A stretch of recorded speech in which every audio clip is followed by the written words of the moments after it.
All right, footy is back at the MCG, and Blue Baggers, stand up well and truly. You guys are 2-0 after a phenomenal game of football. Legitimately. Now, first of all, what I want to say is condolences to Richmond.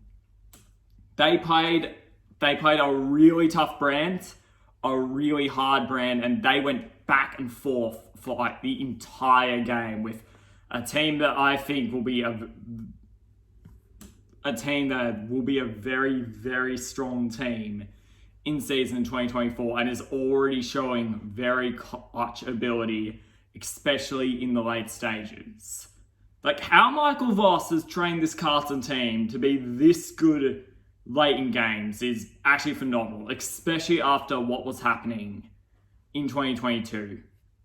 But like, I know like the opening round was a good idea, but last night just proved well and truly why the MCG will always be the pinnacle of football, the headquarters of football. The roars, the engagements, the celebration, it was just insane. Like, I wasn't at the game, but even through the TV I was watching it on, you could just tell how phenomenal it was and how everyone, well, probably not Richmond fans after the result, were just having the most phenomenal time at the game. And another thing about this is that, like, remember when Richmond won like 10 games in a row versus Carlton? That feels like that feels like eons ago, because it's not that Carlton's gone over, it's just that the quality of games has gotten so much better in the process since. Like, last year, like, I actually went to the game, which obviously was a draw in like the final moments. And like the roar on that draw when Tom Lynch kicked that goal was insane. I was like sitting right behind a Richmond guy. He kicked it and we just started high-fiving each other. Bring on the draw. Bring on the draw. Like, engagement like that is so good. And it felt like similar scenes last night, especially late in the game when I thought Richmond were really going to steal it at the end. Talking about the game though, like, first quarter, like, probably was dominated by Carlton. Like, first quarter really was dominated by the Blues, and they really should have gone off to a bigger lead in the game, I'd say. But obviously, like, the only real big, like, umpiring, like, side you could talk about was, like, 2 free kicks to Tom Lynch in that first quarter. Whereas, like, it was a bit like touch and go. I think, and honestly, like the commentators, like Brian Taylor, has said that like it probably was a free kick to Tom Lynch, 2 free kicks. But then again, he's sometimes biased against Richmond, so for Richmond. But I ultimately agreed with him. Like, as much as the Blues fans, and probably fairly, did like complain, it probably was the right call. It was line ball, and it was probably the right call.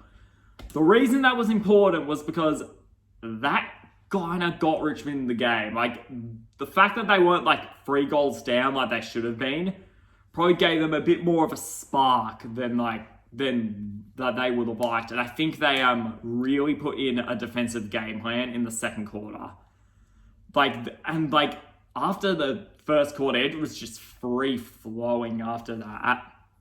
A problem Carlton felt all game, which they only rectified in the fourth quarter, was that every time they kicked a goal, it felt like Richmond were kicking one right back. But Dustin Martin, Shai Bolton, Noah Bolter had a phenomenal game as well. And like Lynch coming off 8 months off the game was phenomenal as well. Like, you could tell how much they missed those guys in round 1 because they were a different team on Thursday night. They really were. But ultimately, like, Carlton stuck strong and got back in the game. And a big reason for that is Charlie Curnow and Harry Mackay. Like, Harry Mackay, obviously, on Gararan, he had that phenomenal kick that ultimately, like, sent the Blue Baggers into hysteria against Brisbane. But, like, this game proved that I don't think that was a one-hit wonder. Like, he is back. Like, this season is the rebirth of Harry Mackay, and I am loving it so much. He looks confident shooting for goal. He looks set. He looks like he's got a new routine after like 2 years of being a very inaccurate kick. He's got his confidence back, and it's massive for Carlton. And Charlie Curnow, like, I think an underrated part he played last night was that when Carlton were defending that game, like, he went into defense and marked the ball phenomenally. Like, his marks under pressure were just insane when the game was there to be won, and he was all in it. It is such an important thing to have a full marking forward. And Charlie Curnow was just that, and he was a big reason as to why Carlton were eventually able to get back the advantage. In the fourth quarter, I feel like Carlton this is when the game really started to shift Carlton's direction. And like, I was watching with family, and we just said, they'll kick away here. And it felt like they did, but they really should have put the game away with a few kicks from Curnow and Matt Owies, I think it was. It might not have been. But yeah, they really should have put that game away. But like, those misses, which even the Carlton people said that, like, yeah, we probably were a bit more inaccurate, which I'm just saying, 9-11 is not inaccuracy. Believe me, I've seen teams kick inaccurate before. Like, I've seen teams kick 9-21. That's inaccuracy. So, yeah. But ultimately, I feel like more importantly was the defensive pressure. And this is something that is so, like, one of the biggest things about Carlton this year, and one of the reasons I'm so excited about them, is the fact that I feel like they've just gotten so much better under pressure. Like, both games this season, they would have easily lost in 2022. Like, they just crumbled. I feel like they just didn't know what to do when, like, the moment came in 2022, and like, now they do. They know the defensive game plan. They know not to panic. They know how to draw out games. Like, they can win in so many other ways. They can get clutch kicks. They can just find Curnow open. They can find Blake Acres insanely clutch. But last night actually, was a defensive strangle for the final moments to beat Richmond. And sometimes that's what you got to do.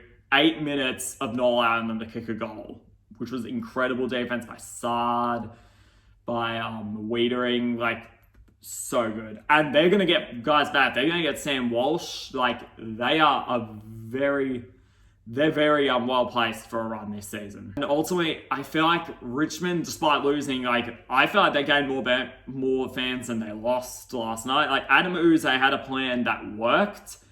For basically 80% of the game, he nullified Carlton. I feel like Shai Bolton played really well. He dropped that mark that probably would have led to the game winner, but I thought that, like, if Richmond were going to win, he had to play so well, and like, he did. And and their defense, like, Voston's stop of Curnow in the goal line that's already defensive player of the year. Like, that is gut, that is determination. That was like the perfect play to summarize Richmond last night.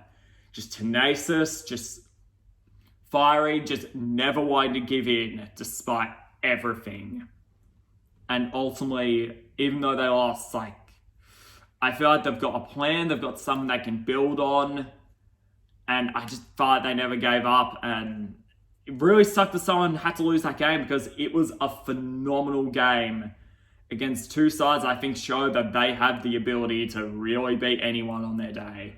Like, Richmond definitely we knew Carlton had that, but Richmond, I think, proved that last night. One more thing, prayers up to Josh Gibcus. A phenomenal player for Richmond. I think he's going to be a potential star for them in the future. It just sucks to see the pain he's gone through injury-wise. Just so unlucky. And Dion Prestia, who, his injury luck has been terrible in the last few years. I'm so disappointed about what happened to him, and hope he gets well. ultimately, Carlton has the bye up next, which after the last 2 games, they probably need it. So, and they've well and truly earned the break. And Richmond's got Port Adelaide, who, if they play like they did last night, I think they're a quiet chance against. But yeah, anyway, Card fans, enjoy. You're 2-0.